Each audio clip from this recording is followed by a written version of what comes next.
장성철 소장은 여당이 2020년 총선보다 더 많은 의석을 얻을 수 있다고 분석하기 어렵다.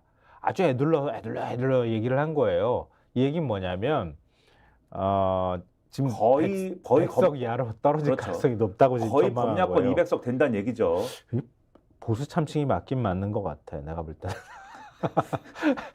이강윤 한국사회여론연구소 고문은 민주당 단독 과반을 점치면서도 범야권이 최대로 잘 나와도 200석에 살짝 미달할 것 같다. 이렇게 설명을 했다고 합니다. 최병천 신성장경제연구소 소장은 민주당의 막말 등 실수로 보수층이 재결집하게 되면 민주당이 막판에 단독 과반이 안 될 가능성도 있다라고 전망을 했다라고 기사는 전하고 있습니다. 뭐 그냥 우리 전망하고 다 비슷비슷한 것 같아요. 네. 뭐 비슷비슷하면서도 그런데 특이한 우리 전망과는 조금 특이한 분들이 있어요. 민주당 단독 과반 어렵다 이렇게 주장한 분들이 이제 늘 얘기하시는 분 한 170석 그 국민의힘 170석 얘기했던 분 아닌가? 근데 일단 신율 명지대 정치외교학과 교수의 경우에는 네. 국민의힘 정당 지지율이 민주당보다 높게 나온다. 윤석열 정부 심판론이 있다고 해도 네. 그래서 그리고 일반적인 정치 지형을 봐도 보수가 많다. 두 정당의 의석 차이는 10석 내외일 것이다. 이 정도 얘기를 하고 있다고 합니다. 그러니까 네. 두 정당의 의석 차이가 10석 내외일 것이다라는 얘기는 일단 우열에 대해서는 얘기를 안 한 거예요. 근데 이 그래픽을 보면은 신을 명지대 교수는 국민의힘은 130석 이상, 더불어민주당은 140에서 150석 정도 할 것이다. 그러니까 일단 더불어민주당이 일당인 것까지는 인정하는 그런 이제 전망을 했는데 네. 엄경현 시대정신연구소장 이분은 평소에 이전까지는 국민의힘이 170석을 할 것이다라고 전망을 해왔는데 최근에 몇 차례에 걸쳐서 이 전망을 수정을 했습니다. 네. 제가 지난번에 확인한 바로는 네. 170석에서 165석으로 네. 대폭 전망을 수정했고 네. 170에서 165로 5개나 대폭 줄였습니다. 그리고 네. 나서 최근에 주간경향 기사를 보니까 네. 165에서 다시 151로 14개나 대폭 수정을 했는데 네. 아무튼 이 기사에 보면은 국민의힘이 150에서 155석 과반 이상 달성하고 네. 더불어민주당은 125에서 130석을 달성한다라고 전망을 해서 이 기사에서는 가장 여당이 선전한다라고 분석을 한 그러한 인물로 돼 있는데 노년층의 투표율이 높다라는 거를 그 근거로 얘기를 하고 있고 즉 보수층 결집이 실제로 일어날 거여서 소위 말하는 접전지에서 다 국민의힘이 승리한다라는 거를 전제로 하고 있다. 이렇게 볼 수가 있습니다. 접전에서 어떻게 다 국민의힘이 승리해? 물론 가능성이 없는 건 아니지만 너무 많이 보는 거 아닌가 싶은데. 그건 이제 또 엄 소장님을 불러서 말씀을 들어야 되는데 뭐. 내일이 바로 투표일이라 부를 기회가 좀 없는 것이 네, 상당히 유감이고 예. 그다음에 한국일보 3면을 또 봐야 되는데 3면의 경우에는 이제 지역별로 좀 누가 봐도 박빙이다. 초박빙 전국 21곳이 있다. 네. 이런 전망을 또 여기서 분석을 기사를 실어놨습니다. 네, 이건 뭐 지역을 다 저희가 말씀드리긴 좀 어렵지만 저희 그래픽 보면은 그래픽에 대충 나오는 것 같아요. 지금 서울은 대표적으로 꼽은 데가 중성동을 그리고 광진갑, 도봉갑, 동작을, 양천갑 이렇게 꼽고 있는 것 같고요.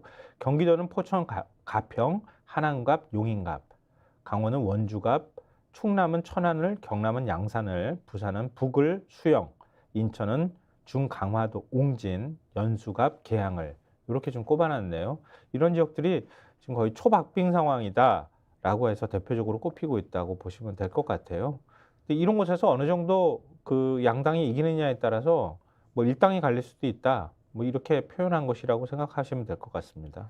그리고 이런 이제 판세를 얘기하면서 중요한 게 계속 사실은 이 연령별 얘기를 먼저 하려고 그랬는데 계속 이 흐름을 가다 보니까 지역별 얘기를 먼저 하고 연령 얘기를 하는 게 나을 것 같습니다. 그래서 계속 중요하다고 말하는 게 이제 PK 지역이라든가 이런 부분이 지금 중요하다고 거론이 되는 거잖아요. 그렇죠. 왜냐하면은 국민의힘이 PK 지역을 못 지키면 그렇죠. 수도권에서 참패하면 PK 더 밑에서 받쳐줄 만한 의석이 없는 거예요. 그렇죠. 그렇잖아요. 그러니까 기본적으로 PK 지역이 65석이고 거기에 충청 지역 반 그리고 수도권에서 선전 이렇게 해야 일당이라고 하는 기본적인 원칙이 승리의 법칙 같은 게 있는데 여기 낙동강 벨트에서 허물어져 버리면은 수도권에서 참패하면 거의 100석 아래로 내려갈 위험이 있단 말이에요. 그렇죠. 그래서 한겨레 일면 같은 경우는 낙동강 벨트에 대해서 집중을 해서 제목을 뽑았어요. 야도 여도 낙동강 벨트 우리가 우세 이렇게 제목을 뽑는 게 그런 이유가 있는 거죠. 의미심장한 거지 사실은. 네. 그렇죠. 이 기사를 봐도 사실 의석수 전망이나 이런 것들이 좀 있습니다. 네.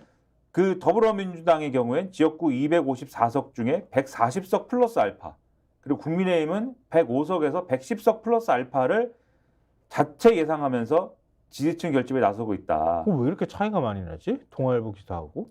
그렇죠. 그러니까 듣는 소수들이 다 다른가 봅니다. 그러니까요. 네. 듣는 얘기가 다른가 봐요. 비례대표 위성정당 의석까지 합치면 전체 의석 300석 가운데 각각 150석 플러스 알파, 120석 플러스 알파를 기대하고 있다. 이렇게 보는 거고, 네. 그다음에 민주당은 공식적으로는 지역구 110석 우세를 고수하고 있는데 내부적으로는 경합 지역인 50석의 상당수를 우세로 분류한다. 한겨레 이렇게 쓰고 있어요. 그래서 10석가량 예상되는 비례대표 의석까지 합하면 과반인 총 150석 이상을 내다보는 거다. 이렇게 해설을 하고 있고, 특히 한강벨트 등의 경합 지역이 대거 포진된 수도권에서 지난 총선보다 5%포인트가량 높은 30% 안팎의 사전투표율이 나온 것을 긍정적 신호로 보고 있다. 또 보수 텃밭인 서울 강남을과 서초울도 열세 지역에서 경합 지역으로 분류하며 예측치를 높였다. 경기와 인천에서도 우세 흐름이 여전하다고 본다. 낙동강 벨트를 포함한 부산 경남에서 지난 총선에서 6석을 얻었으나 이번에는 부산에서 북갑, 사갑, 수영, 해운대갑 등 8곳, 경남에서 김해갑, 김해을, 양산을 등 5곳을 우세권으로 보고 있다. 그러니까 합치면은 11곳이지 않습니까? 네. 11곳 맞나? 아니지. 13곳이지 않습니까? 이 부산에서 8곳, 경남에서 5곳이니까 13곳에서 지금 우세하다. PK에서 이렇게 보고 있다는 거예요. 그럼 지난 총선에서 6개였는데 추가로 7개를 다 가져오면, 우세한 걸 다 가져오면은 PK에서만 7개를 더 얻느냐, 이걸 민주당은 관건으로 보고 있다라는 거고, 국민의힘의 경우에는 지역구 105에서 110석에 비례대표 17에서 18석을 더해 총 120석 이상을 건질 것으로 기대하고 있다라고 하면서 선대위 핵심 관계자가 이렇게 얘기를 했대요. 윤석열 대통령이 의대 정원 대국민 담화를 발표할 때까지만 해도 분위기가 안 좋았는데 김준혁, 양문석 민주당 후보의 막말 논란 등이 터닝포인트가 되고 있다고 본다.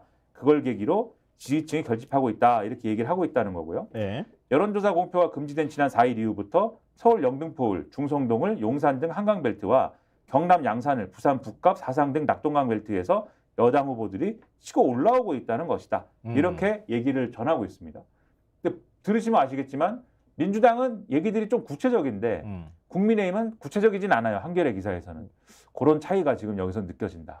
또 국민의힘이 구체적으로 얘기를 못 하고 있는 거예요, 사실은. 정확하게 말하면. 그렇죠. 그러니까 섣불리 뭔가를 말하기가 굉장히 어려운 상황이다. 판세가 상당히 불리해져 있는 것만은 뭐 부인하기 어렵다. 이렇게 봐야 될 것 같고, 섣불리 숫자를 얘기하기 시작하면 그게 여러 정치적 해석을 낳기 때문에 뭉뚱그려서 자꾸 지금 얘기를 하고 있는 거라고 봐야 되겠죠. 그렇죠.